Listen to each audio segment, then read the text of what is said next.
Welcome to America was never going to be a typical Prince album.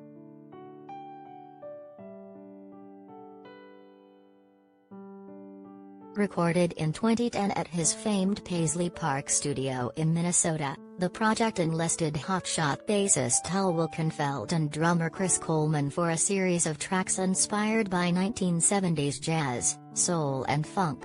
Prince recruited longtime keyboardist Maurice Hayes to help produce the 12-song album and embarked on his Welcome to World Tour later that same year.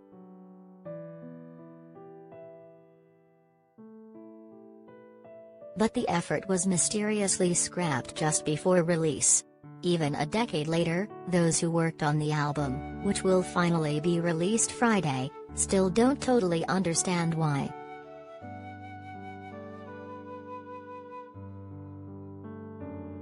Looking back on Prince's best USA Today interview moments.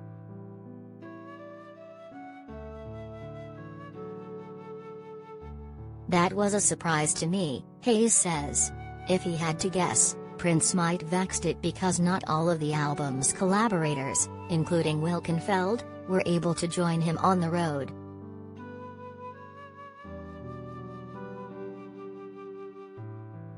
I only surmise that if he couldn't put this album out with the crew he created it with, then I think it was a big mitigating factor in why it hit the shelf, Hayes says. Prince had this thing where he would shoot first and ask questions later. And if he didn't have commitment from all those people that we could go out and make a big splash, with a new band, a new Prince, then the balloon would just go down.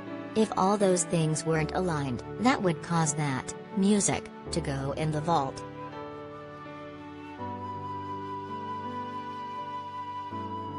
Prince was also working on the 2010 album and he was feeling that one more at the moment, so he ended up putting that out in 2010, says backup vocalist Elisa Fiorillo. But he still played Welcome to America on tour and I know he was excited. He was testing the waters to see how it would be accepted or not. Maybe he just thought it wasn't the right time.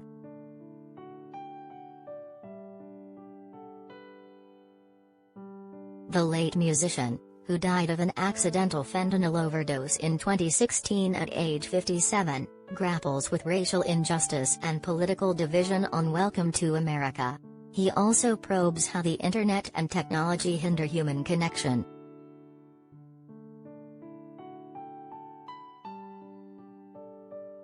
Fans are gonna hear a more political side of Prince, Fiorillo says.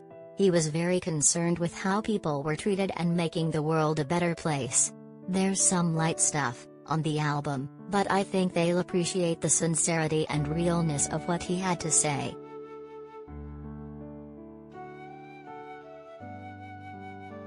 Same page, different book is a funky, feel-good highlight about shared commonalities and reaching across the aisle, while Hayes considers the sultry when she comes among the greatest ballads Prince ever released.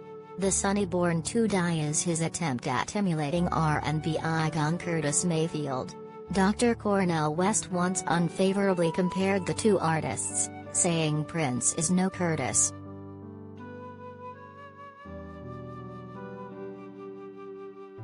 Unlike most Prince albums, where the singer micromanaged every detail in the studio, Hayes produced most of Welcome to America at home and Prince would fine-tune the songs later.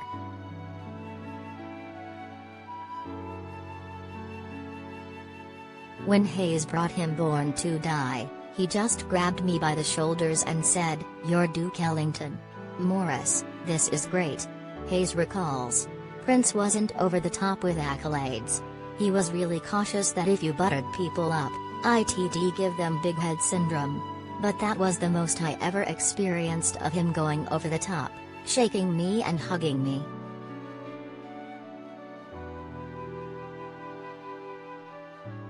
Welcome to America was made over the course of several months, with backup vocalists brought in to record their parts piecemeal.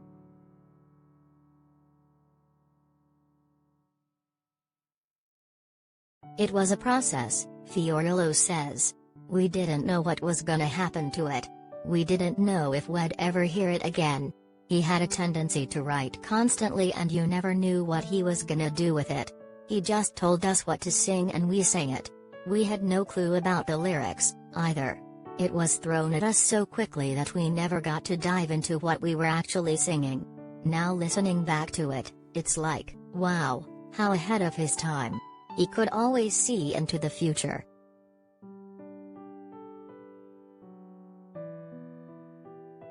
Prince's estate have released several posthumous studio, live-in compilation albums since the singer's death.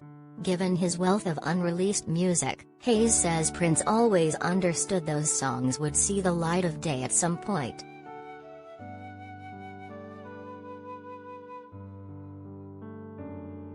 Prince on a bad day was better than most people on their greatest day, Hayes says.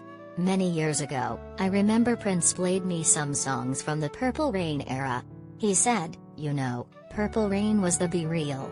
And I said, get out of here, dude. The zenith of your career is Purple Rain. You're telling me you have stuff that's better than that? And he proceeds to play me 4 or 5 songs and I was completely flabbergasted. I was like, wow, dude, you're sitting on some gems. We've gotta put these out. And has like, no, these are for my kids. Prince and dancer Maite Garcia had one son, Amir, who died a week after he was born in 1996.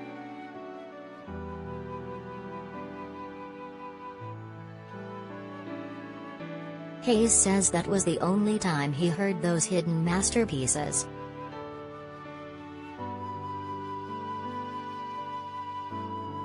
A lot of stuff he put in the vault. He said he was just building something for them.